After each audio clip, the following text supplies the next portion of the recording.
The Celestial War College occupied a pocket dimension somewhere between the Andromeda Spiral and a particularly aggressive black hole, which seemed fitting for an institution dedicated to teaching 1,700 species how to kill each other more efficiently. For 8,000 years, the college had stood as the galaxy's premier military academy, a gleaming monument to the principle that violence, when performed with sufficient technique and philosophical justification, became art. The tuition alone could fund a small planetary terraforming project, but that was considered reasonable for an education in professional devastation. The college operated under a doctrine so fundamental it had been encoded into its quantum-locked charter. Biological superiority determines martial excellence. Every sentient species in the known galaxy had evolved some form of natural weaponry, from the Qualrix's molecular acid glands to the Dravine's ability to manifest solidified gravity wells from their neural cortex. The War College existed to refine these gifts, to transform evolutionary advantages into tactical dominance that could be deployed across any battlefield in the galaxy.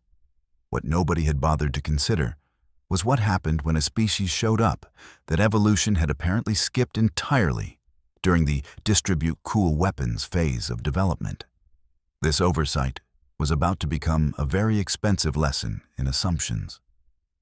Commandant Rix Thal observed the incoming transport shuttles from his observation tower, his 6 sensory stalks tracking each vessel with the precision of someone who had processed 40,000 incoming cadets over his career.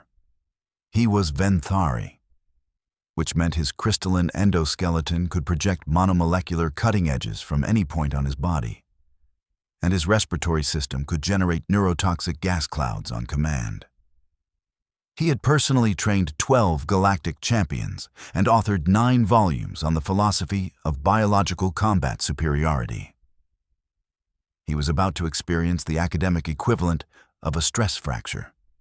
The human transport docked at Platform 7, and Rix Thal consulted his intake roster with mild interest. Humans were newcomers to galactic civilization, having achieved faster-than-light travel only a century and a half ago, which in galactic terms meant they had barely stopped setting their own ships on fire accidentally. Their admission to the War College had sparked heated debate among the faculty, primarily because nobody could identify what natural weapons humans possessed. The admissions committee had eventually concluded that humans must have some hidden biological advantage that their limited scientific documentation had simply failed to record properly. Perhaps they possessed latent psionic abilities, or maybe their cellular structure contained undiscovered combat applications. The committee approved their admission based on this assumption. The assumption was technically accurate in the most catastrophically misleading way possible. Nia Okafor emerged from the transport with the relaxed confidence of someone who had already survived a journey through space, aboard what was essentially a repurposed cargo hauler. She stood at 175 centimeters, which made her unremarkably average among approximately 60% of galactic species. And she carried a single duffel bag containing personal effects. No armor casing, no weapon vault, no ceremonial evolutionary gifts passed down through genetic lineages. The intake processor, a Qualrix named Shenzora, whose acid glands pulsed with bioluminescent efficiency, examined her documentation with growing confusion. Cadet Okafor, human, where is your biological weapons declaration form? Did not fill one out, Nia said. Why not? Do not have biological weapons to declare. Shenzora's translator implant made a sound like a database, querying itself for context that did not exist. Every species possesses combat-applicable evolutionary traits. Enhanced musculature, regenerative capabilities, sensory advantages, structural weapons, chemical projection systems, energy manipulation. What is your species' natural armament? We sweat really effectively, Nia offered. and we can throw objects with impressive accuracy due to our shoulder joint configuration." The silence that followed was the kind typically reserved for moments just before someone realizes they have made a terrible administrative error. Shenzora cycled through her training protocols, found nothing applicable, and made a notation that would later be described by the faculty review board as aggressively inadequate. "Report to Intake Hall 3. We will determine your classification during orientation." The orientation ceremony took place in an amphitheater constructed from materials harvested from 17 different star systems, because apparently nothing said military excellence like excessive architectural budget. 3,000 cadets filled the space, representing the finest warriors their species could produce. Nia found herself seated between a Dravine, whose gravity well generation created a noticeable dip in the local space-time, and a Qualrix, whose acid glands occasionally dripped onto the floor with a hissing sound, that suggested the cleaning staff earned their salaries. Dean Corvesh took the central platform, his Venthari form refracting the amphitheater's lighting into patterns that were probably meant to inspire martial fervor, but mostly just gave everyone a headache. He was old, even by Venthari standards, his crystalline structure bearing the fracture patterns of someone who had survived 300 years of combat training incidents. "Welcome to the Celestial War College," Corvesh began, his voice resonating through a dozen harmonic frequencies. "You represent the apex of your species' evolutionary combat potential. Each of you was selected because your biological gifts mark you as natural warriors." The speech continued for 57 minutes, covering everything from the college's glorious history of producing galactic military leaders to the philosophical importance of understanding how one's evolutionary advantages shaped tactical thinking. Nia spent the time studying the amphitheater's construction, noting that the support columns were decorative rather than load-bearing, the seating was modular and could be disassembled, and the floor panels showed stress marks suggesting they were replaceable sections rather than solid construction. "Now," Corvesh announced, "we proceed with the weapon registry ceremony. Each cadet will demonstrate their species' natural armament for official documentation." What followed was essentially evolution's highlight reel presented in order of destructive capability. A Dravine cadet generated a gravity well that crushed a test dummy into a sphere the size of a fist. A Qualrix demonstrated acid projection that dissolved a reinforced target in 4 seconds. A Krenthi cadet manifested bioplasma from specialized organs and melted a hole through a barrier wall. The demonstrations continued with retractable bone blades, electromagnetic pulses generated from neural tissue, pheromone clouds that induced paralysis, and one particularly memorable Zeth Call, who could apparently dislocate their entire skeletal structure and reform it into different configurations. "Cadet Okafor," Corvesh called, his sensory stalks focusing on her with the intensity of someone reviewing documentation they found personally offensive. "Demonstrate your species' natural weapon." Nia walked to the demonstration platform, stood in the center, and held up her empty hands. "Humans do not have natural weapons." The amphitheater's response progressed through several stages. Confused silence, scattered laughter, then a general buzz of conversation that suggested 3,000 cadets were simultaneously reconsidering whether this was a serious military academy or an elaborate prank.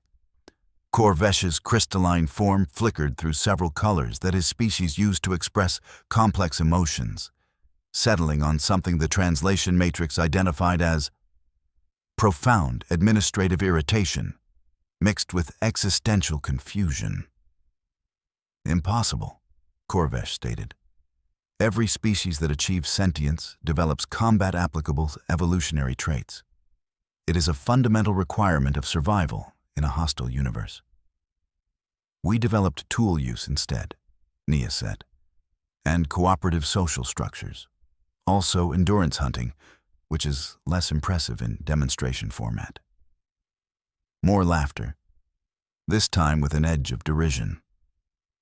A Dravine in the upper seating made a comment in its native language that the translation system decided was too insulting to process, which was saying something given the system's usual tolerance for creative profanity. Korvesh made several notations on his holographic interface, each gesture emanating disappointment. Cadet Okafor will be classified as civilian observer status. Training protocols will be adjusted to account for her non-combatant designation. The way he said adjusted made it clear the adjustments would involve mostly theoretical coursework and probably a lot of sitting in the back of classrooms while real warriors trained. The first week confirmed Nia's suspicions about what adjusted protocols meant in practice. While other cadets engaged in combat simulations designed to enhance their natural abilities, she was assigned to courses with titles like Theoretical Combat Analysis for Non-Participants and Military History for Diplomatic Support Personnel. The instructors treated her with the polite detachment typically reserved for tourists who had somehow wandered into restricted military facilities and whom nobody wanted to explicitly expel because the paperwork would be annoying. Instructor Vek Ral, a Krenthi whose bioplasma generation had won him 17 combat championships, seemed particularly amused by her presence. During one memorable lecture on maximizing biological weapon efficiency, he called on her to explain how humans would theoretically approach combat without natural weapons. "We would use tools," Nia said. "Tools are not weapons," Vekral replied, with the confidence of someone who had never needed anything beyond his own biology. "Weapons are extensions of the warrior's body, derived from evolutionary superiority. Tools are what civilians use." "Understood," Nia said, making a mental note that Krenthi bioplasma required approximately 2 seconds of charging time before projection, during which the user's defensive capabilities were reduced by an estimated 40%. Interesting vulnerability. The other cadets were less diplomatic about their opinions. A group of them, led by a Dravine named Throkval, and including representatives from 5 different species, made it their personal mission to remind Nia that she did not belong in a military academy. They blocked her path in corridors, accidentally knocked her equipment off tables during theoretical exercises, and made increasingly creative observations about human fragility and the questionable judgment of the admissions committee. Nia endured this with the patience of someone who understood that predators grew bored when prey failed to provide entertaining reactions. She spent her free time exploring the college's facilities, running her hands along walls to test material composition, examining furniture construction, testing the weight distribution of various objects, and generally behaving like someone conducting a very thorough engineering survey that nobody had authorized. The maintenance staff assumed she was lost. The faculty assumed she was struggling to adapt to an environment designed for actual warriors. Both assumptions were partially correct and completely missed the actual situation developing. The practical assessment arrived in week 3, a surprise. Evaluation designed to test each cadet's ability to apply their natural weapons in dynamic combat scenarios. The course was a 3-dimensional maze of platforms, obstacles, and holographic opponents that adapted their tactics based on each participant's demonstrated abilities. Throkval went first, his gravity wells crushing holographic enemies and pulling obstacles out of his path with contemptuous ease. The Qualrix cadet melted through barriers with acid projection. The Krenthi vaporized targets with bioplasma. Each demonstration was a showcase of evolutionary advantages applied with trained precision. "Cadet Okafor," Instructor Vekaral announced. "Show us how humans theoretically survive combat situations without actual weapons." Nia entered the course, and for the first 40 seconds, every faculty member's low expectations appeared to be generously optimistic. She stumbled on a platform edge, nearly fell, caught herself on a support railing that bent under her grip. Then something shifted that would later require 3 separate faculty committees to analyze. She examined the bent railing, tested its flexibility with a few experimental tugs, and then wrenched it completely free from its mounting brackets. The railing became a pole approximately 2 meters long. She used it to vault over a barrier that other cadets had destroyed with their natural weapons. When a holographic opponent materialized behind her, she wedged the pole into a gap between platforms, creating an improvised lever that launched her upward to a higher level. The course continued. She used floor panels as makeshift shields, pried loose smaller support structures to use as climbing aids, turned a decorative barrier into a ramp by wedging it at an angle between 2 platforms. Every element of the carefully designed combat environment became a tool, a weapon, an advantage that the designers had never intended. She did not fight with the elegant brutality of species designed for combat. She fought like someone solving a series of engineering problems that occasionally required hitting holographic enemies with improvised objects. She completed the course ranked in the middle third of her class, which was respectable for someone the instructors had mentally classified as basically a civilian who accidentally enrolled in military academy. Instructor Vec Ral reviewed the recording 4 times, his bioplasma glands flickering with what his species expressed as nervous confusion. Environmental exploitation using unintended object applications. Crude, inefficient, but technically effective. Lucky, Throckval muttered, though his gravity well manipulation flickered uncertainly, suggesting he was not entirely convinced of his own assessment. The incident in the tactical analysis hall occurred on day 21, and in retrospect was probably inevitable, given the social dynamics that had been developing. Nia had just collected her datapad from the equipment station when Throckval and his multi-species alliance, 6 cadets representing the Academy's most arrogantly self-assured students, surrounded her in a formation that was clearly meant to be intimidating. "Human," Throckval said, his gravity manipulation creating a pressure gradient that made the air feel heavy. "You have embarrassed yourself and this institution long enough. Admit you are not warrior material and transfer to diplomatic services where you belong." Nia looked at the 6 cadets, then at the tactical analysis hall's layout.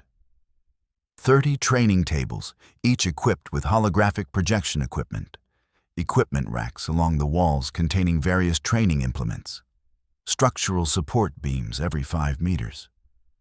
The floor was reinforced composite with removable panels for maintenance access. The walls were lined with impact-resistant polymer that could withstand most biological weapons. "No," she said simply. Throckval's patience, never his defining characteristic, evaporated. He generated a gravity well aimed at her center mass, intending to pin her to the floor in a display of superior evolutionary advantage. Nia threw her datapad, not at Throckval, at the Qualrix standing to his left. The datapad hit the Qualrix's sensory cluster, and the cadet's reflexive flinch disrupted Throckval's concentration. The gravity well collapsed. Nia was already moving.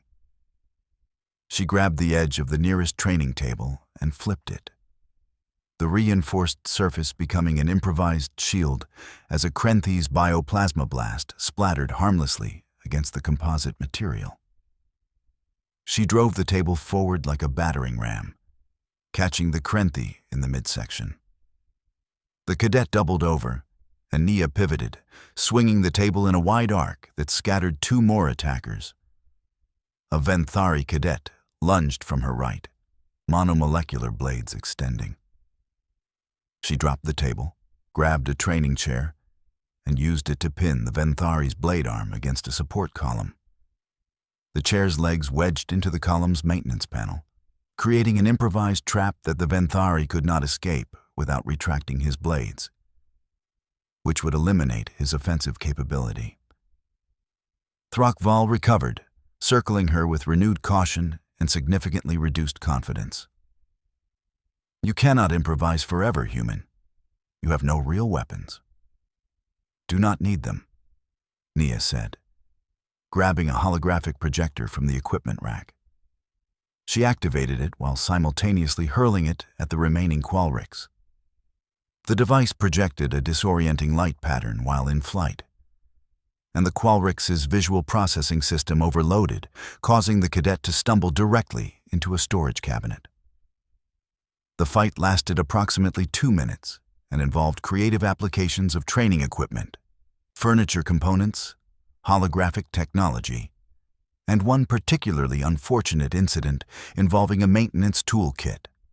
When it ended, Nia stood in the center of a tactical analysis hall that looked like it had been hit by a localized equipment malfunction, surrounded by 6 groaning cadets who were experiencing several revelations simultaneously about assumptions and evolutionary superiority.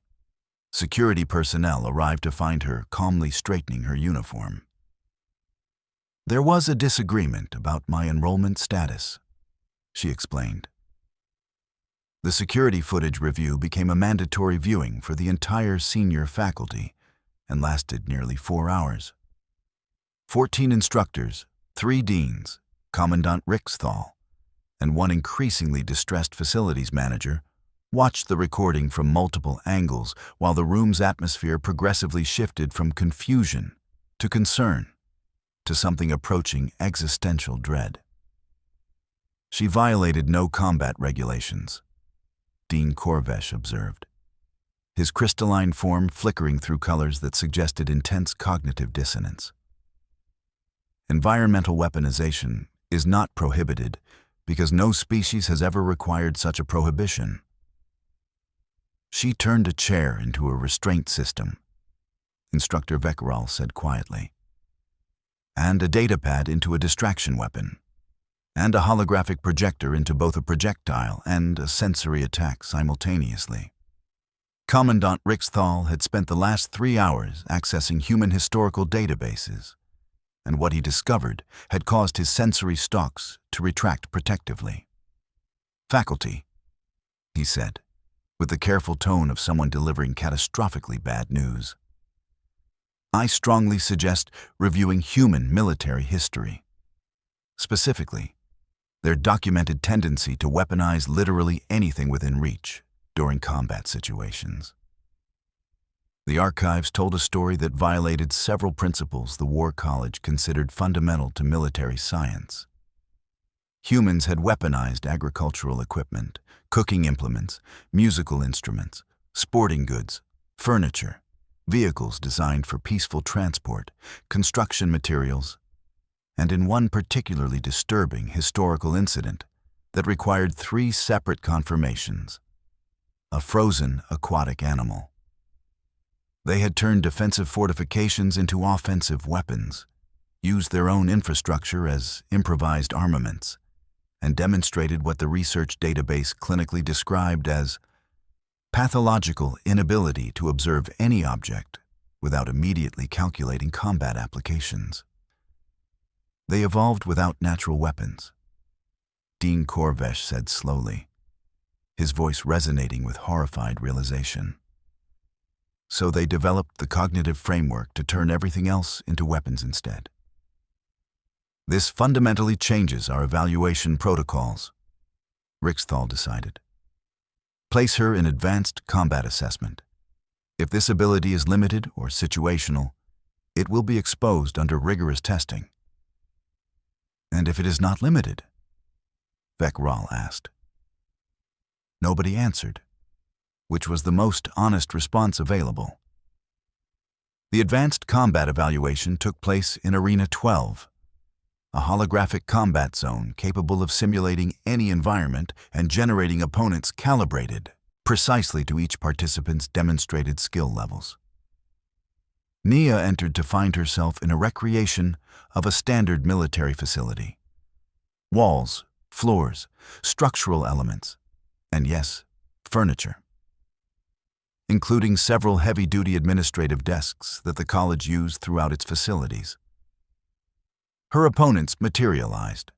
4 advanced cadets, each representing species with refined natural weapons and weeks of specialized training to maximize their evolutionary advantages. They were fast, skilled, experienced, and absolutely certain they were about to conclusively demonstrate that improvisation could not defeat proper biological superiority. They were about to discover that certainty and accuracy were different things. Nia walked directly to the nearest desk and placed both hands on its surface. The desk was constructed from titanium composite alloy, approximately 2.3 meters long, 1.1 meters wide, weighing roughly 215 kilograms. It was designed to be functionally indestructible, aesthetically appropriate for military administration, and completely stationary. It was not designed to be a weapon, which was about to become irrelevant. She examined the connection points where the legs attached to the surface. Standard magnetic coupling with reinforced fastening bolts. The desk's surface had a subtle convex curve for ergonomic purposes. The legs were hollow tubes with internal structural supports designed to distribute weight efficiently. Her opponents attacked simultaneously, which was tactically sound and completely useless. Nia gripped the desk's edge with both hands and pulled upward while simultaneously twisting. The magnetic couplings released with a metallic shriek. She continued the rotation, folding the desk's legs inward using leverage points that existed because she understood material stress physics, and the desk's designers had optimized for durability rather than resistance to deliberate structural manipulation. In approximately 5 seconds, she had transformed an administrative desk into a roughly L-shaped implement that functioned as a hammer on one end and a shield on the other. The first opponent, a Dravine, launched a gravity well. Nia raised the desk shield, and the gravitational force dispersed across the metal surface without affecting her. She pivoted, bringing the hammer end down in an overhead arc that used the weapon's weight and gravity rather than her muscles. The Dravine tried to dodge. 215 kilograms of metal moving with accumulated momentum did not care about dodging. The impact cratered the arena floor and eliminated the first opponent. The second opponent, a Krenthi, charged with bioplasma building in its projection glands. Nia used the desk weapon's shield end as a battering ram, catching the Krenthi mid-charge and sending the cadet sliding across the arena floor. She spun, using the weapon's weight to build rotational momentum, and struck the third opponent, a Venthari, with enough force to send the cadet tumbling into a holographic barrier wall. The fourth opponent, a Qualrix, attempted acid projection. Nika angled the desk shield, and the acid ran off the treated surface harmlessly. She advanced, using the weapon's weight and her understanding of physics to move it in ways that appeared impossible, but were simply applied leverage and momentum management. "How are you wielding that?" the Qualrix demanded. "It weighs over 200 kilograms. "Yes," Nia agreed. She was not holding the desk weapon aloft like some mythological hero with a legendary blade. She was resting it on the ground, using the floor to support its weight, moving it through space using leverage points and rotational physics rather than raw strength. "Want to try lifting it?" The Qualrix tried. The desk weapon remained stationary. "Leverage," Nia explained, bringing the weapon down again in an arc that the Qualrix barely evaded. Center of gravity. Understanding material stress points and how to exploit structural vulnerabilities. Humans have been moving objects heavier than ourselves since we discovered you could use a stick to lift a rock. We just kept refining the principle. The fight ended with 4 defeated opponents and 1 severely modified piece of furniture. Nia stood in the arena's center, breathing slightly harder than normal, but not exhausted, surrounded by destruction that should not have been possible for someone classified as a non-combatant. The observation deck was absolutely silent, except for the sound of Commandant Rixthal's sensory stalks retracting protectively. Dean Corvesh's crystalline form cycled through 23 colors before settling on a deep purple that the translation matrix hesitantly identified as existential crisis, with undertones of professional embarrassment. "Explain your technique," Corvesh demanded, his voice missing its usual harmonic confidence. Nia set down the desk weapon with the careful precision of someone handling volatile explosives, even though it was technically just furniture. Humans evolved on a planet that was actively hostile to our survival. No venom, no claws, no armor plating, no energy projection, no biological advantages whatsoever. We were slower than the predators, weaker than most prey animals, and our primary ecological niche was probably going to die. So we developed tool use and the cognitive framework to support it. We learned to see every object not as what it was, but as what it could become. She gestured at the modified desk. Rocks became hammers. Sticks became spears. Animal bones became knives. We turned the entire planet into an armory because evolution forgot to give us natural weapons. And then we developed technology, built civilizations, and achieved spaceflight. But we never lost that fundamental cognitive pattern. We still look at any object and immediately calculate how to break it, use it, or turn it into something that hurts our enemies. But surely that was primitive survival strategy, Instructor Vekaral protested.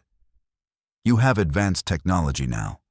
Surely you have evolved beyond such crude methods. Nia smiled, and several faculty members instinctively took a step backward. Instructor, humans have fought wars with everything from sharpened rocks to weapons that can crack planets. The technology scale changed. The fundamental principle never did. Environmental weaponization is not a skill we learned. It is a survival strategy we cannot turn off, even when we probably should. The emergency faculty meeting lasted 7 hours and included heated debates about whether Nia had somehow violated the philosophical spirit of the War College's charter, despite following every literal regulation. The charter was consulted, specifically the section encoded in quantum-locked text. Biological superiority determines martial excellence. She has no biological weapons, one instructor argued. She has every weapon, another countered. That is precisely the problem we are facing. Commandant Rixthal made the final decision with the resigned authority of someone who knew this was going to become a historical footnote that future military scholars would analyze extensively. Cadet Okafor's methods are unorthodox, but technically compliant with all regulations.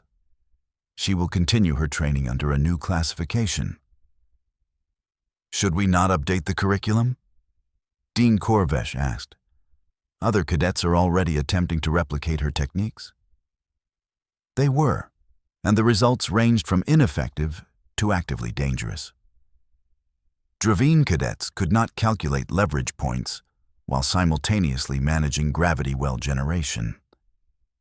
Krenthi found that bioplasma charging cycles made manipulating improvised weapons nearly impossible. The Venthari broke 6 chairs and injured themselves twice trying to replicate Nia's tactical analysis hall performance. The Qualrics accidentally melted 3 desks with nervous acid secretions. Environmental weaponization requires a specific cognitive framework, Instructor Vekaral reported after studying the failed attempts and consulting with the xenopsychology specialists. The practitioner must perceive objects as potential rather than purpose. It is not a technique that can be taught to species whose evolution provided actual biological weapons. Their neural pathways are optimized for maximizing natural advantages, not foreseeing everything as potentially weaponizable. "So we implement no curriculum changes?" Korvesh asked. "We reinforce the furniture," the facilities manager said with absolute firmness. "Starting immediately with the cafeteria, then the training halls, then literally everything that is not welded to the floor or walls." 4 months into the academic term, Nia had become a legend that cadets discussed in hushed tones when they thought instructors were not listening. She was not the physically strongest student, nor the fastest, nor the most naturally gifted by any conventional measure. But she maintained a perfect record in combat evaluations, because every environment she entered immediately became her personal armory. The furniture was indeed reinforced and bolted down, which simply forced her to identify new improvisation opportunities. Support beams could be used as fulcrum points for lever-based attacks. Floor panels could be pried up in emergencies if one knew where the maintenance access points were located. Wall-mounted equipment could be repositioned with sufficient force applied at correct angles. Even the reinforcement bolts themselves could be weaponized if one possessed sufficient patience and understood rotational force dynamics. Unarmed had stopped being an insult or designation of weakness. It had become a warning label that other cadets learned to respect. Thrakval, demonstrating more adaptability than his initial behavior suggested, had learned extensively from their tactical analysis hall encounter. He now treated Nia with careful respect and maintained safe distance during joint training exercises. Several other cadets had begun studying human history, though their fascination seemed equally divided between academic interest and pure survival strategy.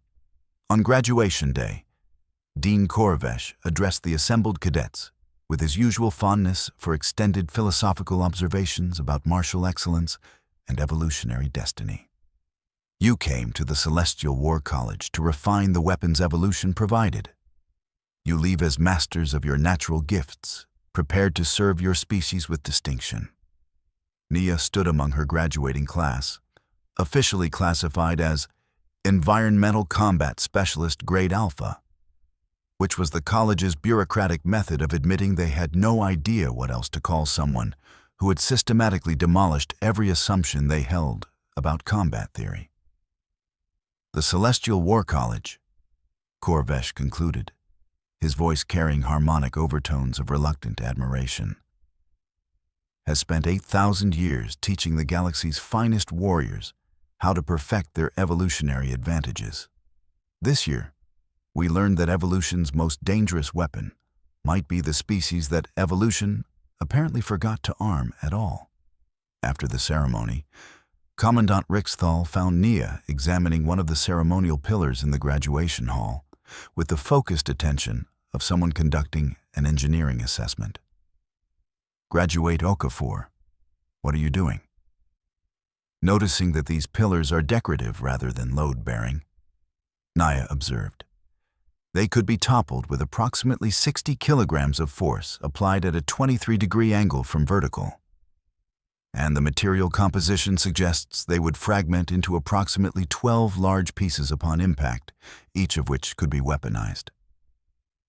"Why would you need to know that information?" Nia smiled. "Probably will not need it.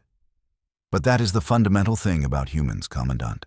We prefer being prepared for situations that will probably never occur over being unprepared for situations that definitely will." Rixthal watched her walk away to join her fellow graduates, then looked at the ceremonial pillar with newfound suspicion and concern. He made a note to have facilities review the structural integrity and potential weaponization risk of all decorative elements throughout the college.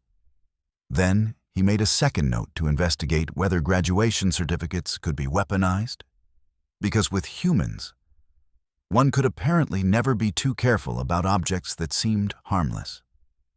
The Celestial War College updated its quantum lock charter the following semester. Beneath the original text about biological superiority and evolutionary advantages, they added a new subsection in deliberately small print that read, "Exception Clause. Humans will weaponize anything, everything. This is not hyperbole. This is documented fact. Reinforce your furniture and prepare for conceptual challenges to fundamental assumptions about combat theory. The admissions committee approved 5 additional human cadets for the next academic cycle, because apparently the faculty had decided that if they could not understand human combat methodology, they should at least study it systematically. The facilities manager resigned, accepted a position at a civilian architectural firm, and reportedly still wakes up at night with anxiety about inadequately secured furniture. Human evolutionary biology, it turned out, was the galaxy's most elaborate long-term prank on every species that had developed actual natural weapons. And the punchline was still unfolding.